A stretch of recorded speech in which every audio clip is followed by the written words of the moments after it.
ॐ रक्ताङ्गरक्तवर्णा पद्मनेत्र सुहास्यवदना कण्ठाटोपि समाना दण्डकमण्डलोदर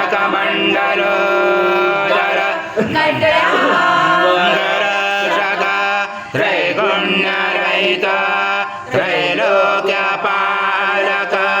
विश्वनायक भक्तवत्सल कलियुगे श्री स्वामी समर्थावतारक पाहि मां ब्रह्मानन्दं परमसुखदं केवलं ज्ञानमूर्ति द्वन्द्वातीतं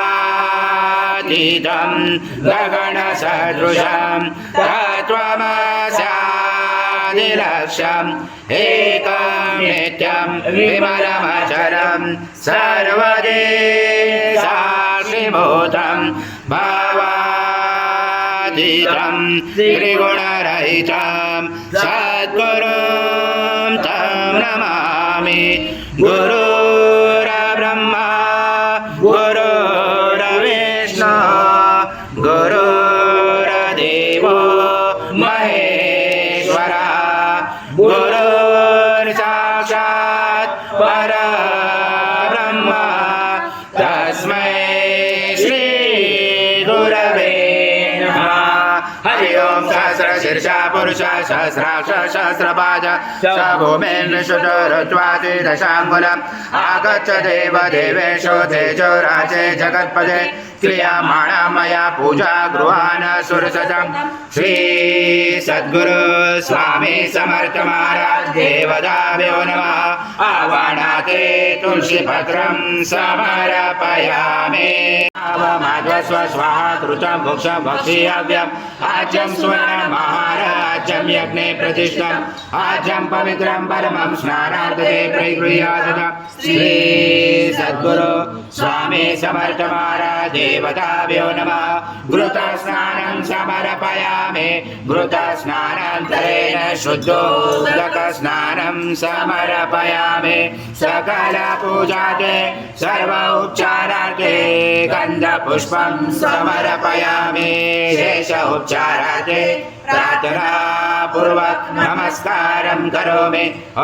चं विष्णु चं रुद्र चं इन्द्र चं अग्नि चं वायु चं सूर्य चं चन्द्रमा चं ब्रह्म पूर्वस्वरं धनादि पर्वमुच्चारवणादि तदनन्दनम् अनुस्वार परतर हरेण रुचदम् एतत्त्वमनुस्वरूपं गकार पूर्वरूपं मकारो मध्यमरूपम् अनुस्वार शान्तरूपं बिन्दुरोधरूपं नादसन्धानं सैता सन्धि सैषा गणेश विद्या गणकरोचेन च गायत्री छन्दा गणपति जय वजा। ॐ गणपते नमः। एकदन्ताय विद्महे वक्रतुण्डाय धीमहि तन्नो दन्ती प्रचोदयात्। ॐ पूर्णब्रह्माय विद्महे परमहंसाय धीमहि तन्नं स्वामी प्रचोदयात्। श्री सद्गुरु स्वामी समर्थ महाराज देवताभ्यो नमः। मन्त्रपुष्पाञ्जलि समर्पयामि। सद्गुरु स्वामी समर्थ महाराज देवताभ्यो नमः। प्रार्थनापूर्वक नमस्कारं करोमि। हरि ओं तत्स हरि ओं तत्स हरि ओं तत्स। स्वामी समर्थ जय जय स्वामी समर्थ महाराज श्री स्वामी समर्थ जय जय स्वामी समर्थ श्री स्वामी समर्थ जय जय स्वामी समर्थ महाराज श्री स्वामी समर्थ जय जय स्वामी समर्थ।